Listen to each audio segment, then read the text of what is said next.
Salut à toi. En ce moment, ce sont les vacances scolaires en France et j'ai décidé de m'éloigner du micro quelques jours. Sur cette période, je tenais à te repartager une série de 3 épisodes fondamentaux qui vont te permettre de mieux te comprendre et aussi d'être capable de mieux saisir les personnes qui t'entourent. Même si tu les as déjà entendus, réécoute-les, ton cerveau pourrait les comprendre différemment et mieux intégrer la manière de changer. Aujourd'hui, c'est l'épisode 2 et on va parler de ta manière de te focaliser sur le monde. Tu vas comprendre comment mieux apprécier les situations que tu vis et comment reprogrammer ton cerveau afin qu'il s'oriente différemment. Je te souhaite une très belle écoute. Il y a des thèmes qui, juste en les écoutant, peuvent changer la face de ton monde. Celui d'aujourd'hui en est un. Cette semaine, on continue d'identifier les programmes qui tournent dans ta tête pour que tu puisses mieux te comprendre, mieux communiquer avec les autres, mais surtout proposer d'autres options à ton cerveau pour qu'il change en profondeur. Bienvenue à toi, tu es sur le podcast Dépasse-toi. Je suis Sylvain Viens et je partage avec toi tous les sujets qui m'ont permis et qui te permettront d'atteindre une vie riche, épanouie et pleine de sens. Si tu veux profiter de chaque épisode dès qu'il sort le mardi, je te conseille de t'abonner via ton lecteur de podcast. Et surtout, tu peux le partager aux personnes à qui tu tiens et qui pourraient aussi en bénéficier. Et pour aller encore plus loin avec moi, tu peux te rendre sur mon site sylvainviens.com et t'inscrire à la newsletter. La semaine dernière, je te parlais de ce sur quoi tu te focalisais. Le passé, le futur, les gens, les objets, l'énergie en termes d'introversion ou d'extraversion. Dans les 10 minutes qui suivent, je vais faire le zoom sur la manière dont tu évalues ton environnement. Pour ce faire, je vais te présenter plusieurs programmes qui tournent dans ta tête. Avant de commencer, je voulais encore te préciser qu'il n'y a pas de bon ou de mauvais programme, mais certaines combinaisons peuvent te permettre de t'épanouir et rendre ta vie plus simple et beaucoup plus agréable. Dans cet épisode, on va encore beaucoup parler de voyage, car je tiens absolument à illustrer tous les concepts dont je te parle, pour que tu comprennes vraiment très bien les choses et que tu puisses les appliquer dans ta vie de tous les jours. Le contexte. Imagine que tu viens d'atterrir dans un beau pays tropical, et après avoir laissé tes affaires à l'hôtel, tu pars pour la plus belle plage de l'île. On va donc commencer cet épisode par un truc très sympa. Je vais te demander de te visualiser sur cette belle plage de sable fin, allongé sur ta serviette, les pieds en éventail. Tu es peut-être en train de te voir à travers tes yeux.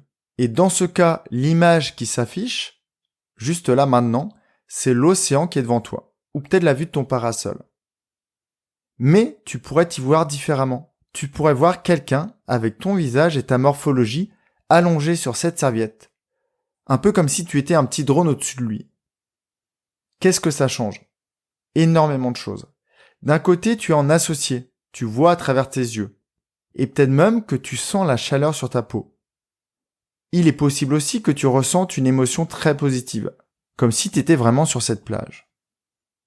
De l'autre, quand tu te vois sur cette serviette en mode drone, le ressenti est beaucoup moins fort, car tu es dissocié. En revanche, tu peux peut-être voir que la marée monte et que tu vas devoir remonter ta serviette vers le haut de la plage. Quand dans mes épisodes, je te propose de prendre de la hauteur, pour par exemple te sortir des sujets qui sont pas très simples, c'est de voir la situation d'en haut, sans être embourbé dans un ressenti négatif. Et donc c'est de passer en mode drone. Ce qui va permettre à ton cerveau de lui offrir un autre angle de vue et de comprendre les choses différemment. Prenons un autre exemple, un autre programme. Certaines personnes évaluent le monde qui les entoure à partir de similitudes ou de différences. Imagine que, avant d'atterrir, tu es dans l'avion, toujours à destination de ce très beau pays, et que tu regardes à travers le hublot. Qu'est-ce que tu vois ? Ou plutôt, qu'est-ce que tu te dis ? Tiens, regarde, les maisons sont comme chez moi.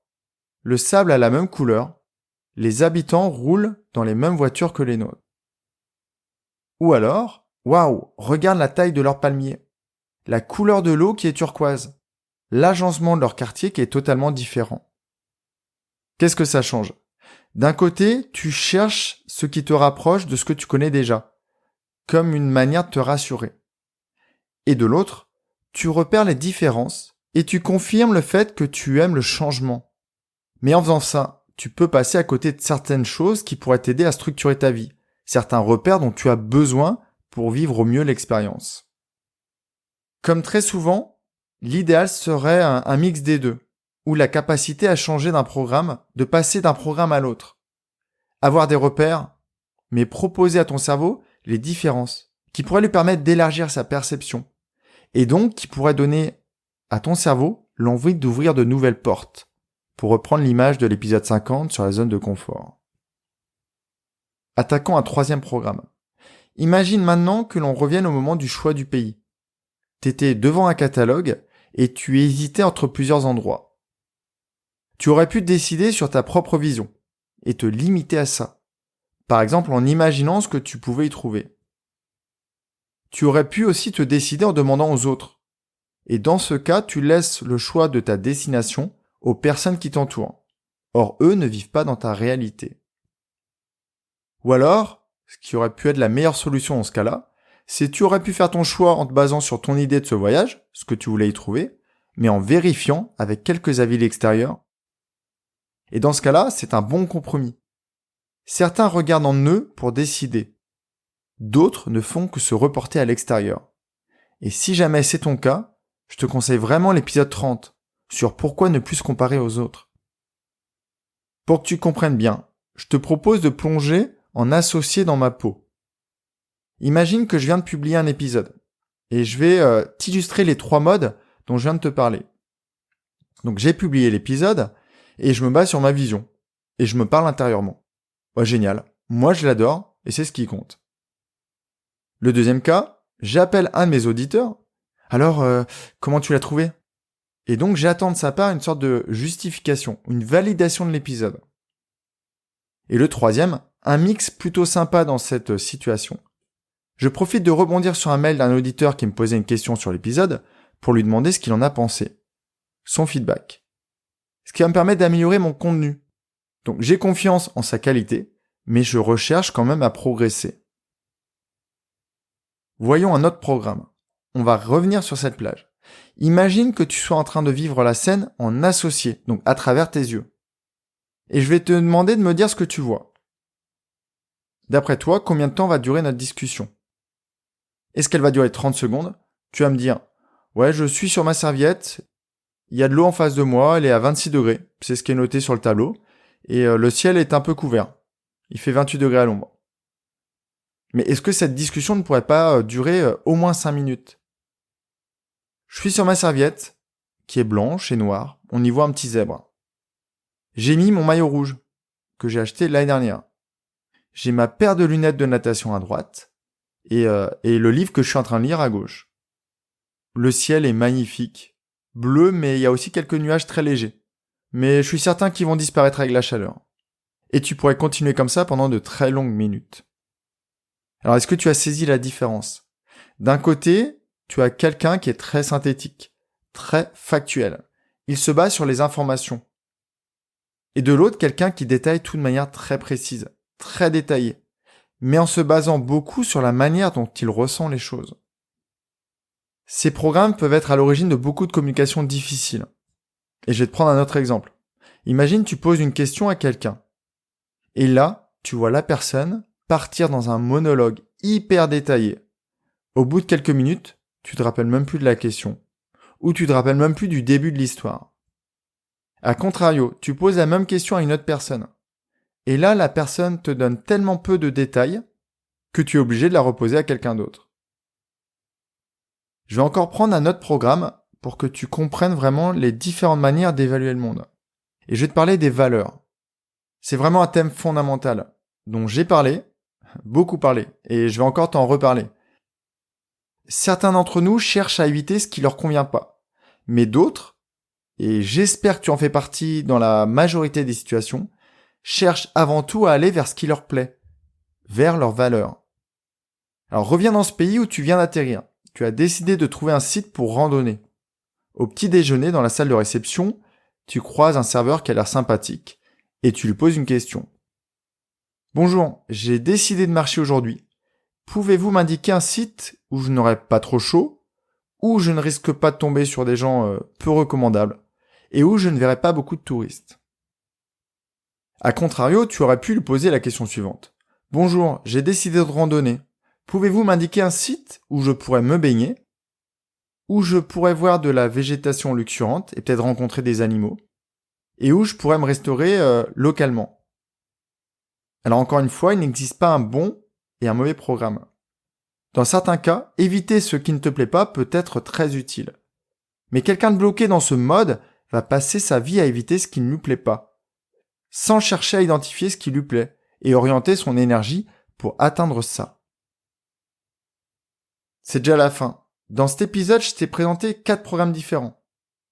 À travers le hublot, on a parlé de ressemblance versus différence. Cherches-tu des repères ou au contraire des détails qui te montrent que ta vie est en train de changer?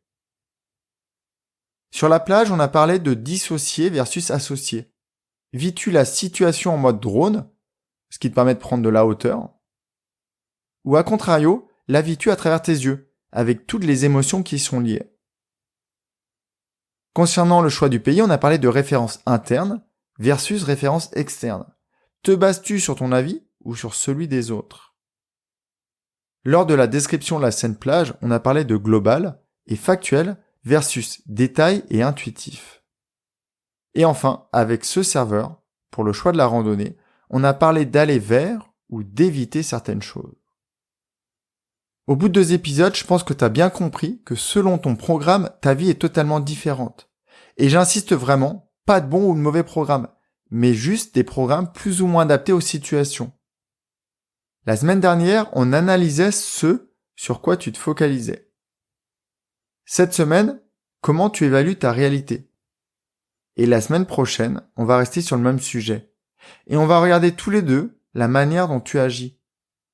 Ne loupe pas cet épisode, car il va t'aider à comprendre une multitude d'éléments qui pourraient bien changer la face de ton monde. Dans la newsletter de jeudi, je vais te proposer une vidéo pour rebalayer tous les programmes qu'on a déjà vus sur ces 2 semaines.